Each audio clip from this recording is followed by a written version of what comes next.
emotional healing. Emotional healing. You see, the human being is human. Human is very powerful, very wonderful, complex being. Right? But if you look at it, there are two sides of human activities. If you want to look at our behavioral attitudes, you can look at it into two dimensions: rationalism or emotions. Rational, logical thinking mathematical 1 1 2 2 and all the stuff. Emotional reason, thinking about likes, why, how, and all the rest of them. So you see, the two sides. There've been so much argument in the past as regards to which leads which, whether reason should it be above emotions or should emotions be above reasoning. For me, the conclusion of that argument is simple: whatever you are going to do logically must come from whether you like or dislike. And if it's going to be from a point of like or dislike for acceptance or rejection, that's already emotions playing its own strength. Yeah. So you see, interest is emotional driven. So when we talk about emotions, we're talking about that part of the human being that reacts to activities, reacts to things. Third law of motion: to every action, there's an equal and opposite reaction. So that real reacting is coming from the place of emotions. However, your emotions can be well equipped based on what you know. In fact, the information you have actually influence greatly your emotions, your reaction. So people oftentimes use this word, I am emotional, just to say that they are either in a pitiful state or crying, to just use that word. But the fact is this, reality speaking, when somebody is even angry, is emotional. When somebody is sad, is emotional. When somebody is happy, is emotional. Every form of mood change or feeling, in any way you may look at it, is being emotional. Do you get it? So that's what it is. So we're talking about emotional healing. What does this simply tells us? That you see, when people have been hurt, there is this pain you feel in your heart, a wounded soul. Solomon would say that who can bear it? Who can actually bear a wounded soul? If somebody is wounded, who can actually contain that? A broken spirit is like a wall without city. That's what Solomon would say. A broken spirit is like a wall without city. Because of life, things happen to us. Events happen. We go through storms. We go through rejections. We go through failures. We go through losses. Some of these things, when it happens, the question is this: how do you recover and gain back yourself? It's a painful thing that sometimes when people go through these things, they no longer remain the same. The emotions are broken, battered, and because of that, people start reacting differently. Some persons today, you're listening to me, they are not fully healed from the trauma of losing their loved one. For the past 5 years, they're still carrying the pain. For the past 5 years, you're still carrying the pain. Or some persons listening to me now, there are people you've not forgiven. Each time you think about the incident that happened, it's difficult to move by. It's just difficult. So guess what happens to you? All these emotional feelings you all have actually would affect your outcome, would affect your behavior, will affect your resolve on what you want to do. So when you look at it, this entire thing, it's somebody will say life is a roller coaster, right? But you can actually have a better shock absorber through the coaster so that you can be safe. So somehow people commit suicide because of this entire thing. I can't watch myself go through this storm. I can't watch my business going down. I can't watch this happen to me. I can't see this marriage I've committed my years for is shattering. Lots of things goes on with people. Emotional brokenness. You see, sometimes you see people who react angrily in public. Sometimes I just tell myself they're actually hurting in a way. But the funny thing is this now: he's offended because of a friend, right? Who imagine a lady who is offended because her friend is getting married to her ex, his ex anyway, but she's angry. And such a person comes into a public place, and all of a sudden you just ask her, please, can you shift a little bit so that I can see that? She just tells you, can't you see any space? Must it be here? Now you now begin to judge her by that action. But when you go down deep, she's only reacting. So you see, people become cruel when their emotions are not managed. People become they become a shadow of themselves. They do things that on a normal day they would not do because they are not properly healed. Lots of this whole thing. And when we look at our society today, it's painful. Based on the financial demands and pressure, based on certain things, many persons many persons in Nigeria, I'm telling you, are emotionally broken. Starting from the trust you even have from the government, starting from the trust you even have from religious sector, starting from the trust you have about family. Some of these trust dimensions and levels have been broken. And so you see people, for example, a police officer is stopping you, and the next thing you are shouting is, officer, what is the problem? What is your problem? He just maybe was even polite to you, because there's already a view that these people are like this, and the trauma of what you're going through and the whole pain, you just unleash it. You see people who are angry, hurting people everywhere, broken people everywhere. You just talk to somebody gently and you're getting a blast from just that simple conversation. So we want to deal with this entire thing called emotional healing, because it's so deep, because even pathological ailments, sicknesses, can be sustained, like continual, you continue to be in disorder because of emotional wounds that has not been healed. All right, so emotional healing is our conversation today. Yeah. What morning? Yeah, thank you very much again. We're back again on that. So you see, when we say this whole thing about emotional healing, you see, sometimes when your emotions are broken, it actually literally affects your immune system. Your immune system will be affected. So looking at all this entire thing causes people have depressions. Some persons are listening to me right now, you're depressed, and some other persons, what you're going through in your own circle of life is just this anger. You don't understand, but you're just angry with people, angry with life, angry with yourself. Some persons they just isolated themselves. They don't want to talk to people and the rest of them. So you see, some other person is the fear to do again, the fear to make another attempt. I've applied for visa 1, 2, 8, and I've been denied. I'm scared. So they're already scared. They don't want to do it again. They don't want to get a no anymore.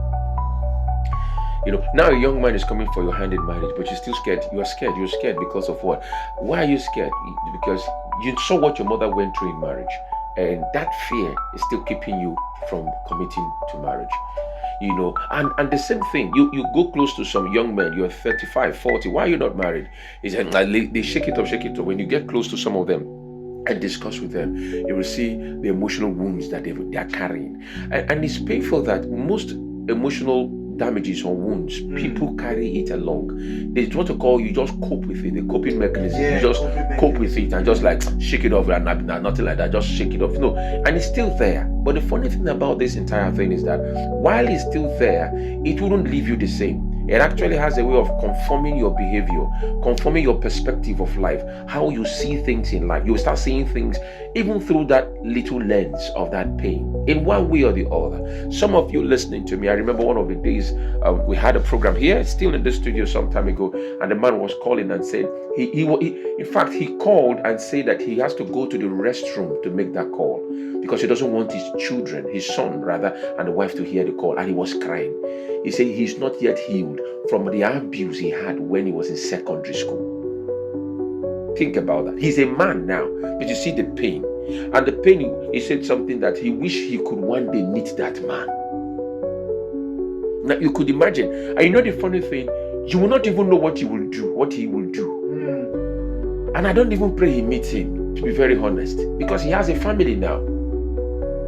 So you see, many persons just moved on. They never were healed. So we're talking about emotional healing. How do you heal emotionally? It's painful that some persons are in marriage already, 5 years in marriage, but the pain of a relationship of the past is still there. It's still there. Anytime they see that man, they're angry. But they're already married. You see, these things is, how do you know that you're not healed? Whenever you think about the past, it hurts you. Whenever you think about that incident, it hurts you. It brings fear to you. It brings anger to you. You know you're not healed. The wound is still very fresh. It's interesting that the emotions that you just described, a lot of people don't quite see the triggers, but they live with the effect. Yeah. When you see the person, when you hear the person's voice, there is that thing that just takes over you. It just comes over you like, and at that point, you start reacting, behaving strangely. Your judgment becomes clouded. It's clouded automatically. You're now going to judge based on premeditated actions that you are going to do, and you start behaving in different manners. So you see, some persons, it's just hatred towards a tribe. Somebody from a tribe did something to you. So whenever somebody from that tribe comes, you just say no. No. Why do you say no? Have I done anything wrong? No. Why? Forget about it. Why? You are from this place. I can't do anything with anybody from that place. No. So you see, these things is so painful, so deep. So sometimes you go through things. I was sharing with some of my team yesterday, and I was telling them, I said, I looked at everything and I said, I just thank God for life. Because you see, whatever you go through in life doesn't leave you the same. Either it makes you better or it breaks you further. Whatever you go through in life doesn't make you the same. Either it makes you better or it breaks you further. In one way or the other, you can't be neutral to it. It's going to affect something about your life. So when you look at yourself, your person, and you go through, some persons, because of rejections they've had over the years, and now finally somehow they became okay and rich. Guess what? Sometimes the pain makes them feel that the only way you can succeed in this life, you must suffer. So guess what? When they have a people working under them, they just want to suffer. You just have to suffer. Yeah. You can't just become, I can't see myself gifting you 10 million to go and do business. How? Did anybody give me? No, go and struggle for it. It becomes their reality. They not make it a standard. So they subject everybody to suffer. Subject people around them, their staff, to go through pains and go through things. So you see, this thing is so painful. I can tell you the truth. This is going to hit a nerve now. You see, with those who come to public office to loot, it's a result of emotional damage. Really? I thought it was just wicked. Yeah, it has gone to that level. It's emotional damage. How? The poverty has so stricken their mindset to the point that they feel like the only way to become wealthy is to accumulate. Just gather it. Accumulate more than you can even eat. Just keep gathering. So they cannot stop it. It becomes an addiction. Looting is an addiction. It has to be added into a psychological profile. The addiction to steal, they're addicted to looting. You just keep collecting. You don't need it, you just collect it. Why? There is that pain of, I don't want to be broke. There's that fear of, I don't want to be inconsequential to the society. They feel the only reason I am me is because of the money I have, and I can give them small. So if I don't have it, I'm done. So therefore, gather it. You have to buy thousands of, or buy 500 cars that you're not driving. Fuel all of them and warm them up every morning and come out and feel I'm good. No, it's a result of something inside. There's something inside that was never dealt with. There was this lack that never so maybe your father went through things, and then at some point there was no car in the house. You trekked the distance to go to school, and that pain, you translated that pain to, I will have cars. Now, it's not bad to have cars, but at a point you now ask yourself, what is your motivation from having cars?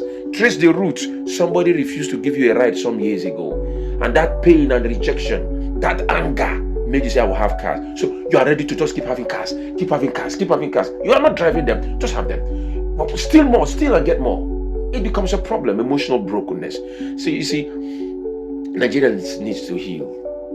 People, friends, we need to sit back and ask ourselves, how do I get better? So what steps would you advise? What do we do right now? For how do you get better? Number one, talk about it. But don't just talk about it to careless people. Talk about someone who has a listening ear. They can help. Sometimes the person may not help, but you sharing relieves you. A problem shared is half solved when shared with the right person. Even though the person may not have an idea, share it. Number two, forgive and let go. If it has to do with things that are pains or offense, just forgive. Forgiveness is one of the biggest gifts you can ever give to yourself in this life. This life, there's so much pressure in this life than to carry another person's burden or against somebody in your own head. Let go. It looks easy, but I can tell you to let go. Have I been betrayed? Well, come on, I have been betrayed before now. So I've been hurt before. But you learn from it and move on. So forgive and let go. Forgive and let go. Number three, pray about it. I can tell you, when you pray about it and ask God to help you, I'm a Christian and I trust that God is just too good and too merciful. He won't let you get stranded that way. Number four, at some point you need to meet with a life coach or meet with somebody, a therapist, to talk about it, to share that pain of the rape that you went through. It's painful. There's some persons may be bank managers at the moment, and she's doing very well. 38 years of age, doing very well. But you know the funny thing, the trauma of the rape she had some years ago is still affecting her. People see her to be a mean boss, but inside her, you know you are not wicked. You know you are a good person, but you act this way to people because you feel people want to take advantage of me. So you start acting harsh towards people, but that's not your real nature. You know very well. This is because you need healing. You need healing. You need to let down of the pride and the ego and come down and say, I need help. And in that way, that is when you can find help. And my prayer is that you will not let this thing linger any longer. Because this one funny thing about emotional wounds is transferable. It's transferable. You are a good woman, but guess what? You may end up raising a very tough-hardened son or daughter because of that thing. It's transferable. And when it is transferred and your child inherits it, they would, because guess what? That is the only reality they see. They feel this is how life should be. And it is so. Some of you listening to me, you're rejected because your parents never wanted you. You're feeling that. Some persons, you're looking at it that they wanted boy and I'm a girl. They never trained us. They never trained us. You get, I was with someone recently and the case is so very, very painful. The father refused to train any of the children to school. They are grown up now. Their 40s, none were educated. The man said none of them will go to school. If they go to school, they'll go and look for their mother. They will help their mother and not him. For that reason, nobody should go to school. You see, many stories. There are so many things. When you go down and as a life coach, I've heard and I've seen. But I can tell you, you can actually be helped. Today should be the day you will find help. Today should be the day you will say, I need to be better. I need to be better. You can't continue in that trauma. It's not helping you. Just humble yourself and seek help. I remember I had a client some time ago. She's working, doing very well in one of the oil multinational companies. It gets to the point that, guess what, in her own case, the trauma affected her psychologically that she even forgets things. She started forgetting. And the drugs, some of the drugs you were given, some of those drugs that you're giving, antidepressant drugs. The funny thing about those drugs that the side effect of those drugs is scary. And they can be addictive. Yeah, they can be addictive. But these are things that it was not drugs that brought it. It wasn't drugs that brought those things. So you need to ask yourself, how do I heal? And I can tell you can heal first and foremost, humble yourself and seek help. No matter how big you are. Sometimes people, because you are very big or guy at the top, madam at the top, you are very, very big. You don't see yourself sitting down in front of a therapist or a coach talking to you on how to get better. You don't just see the possibility.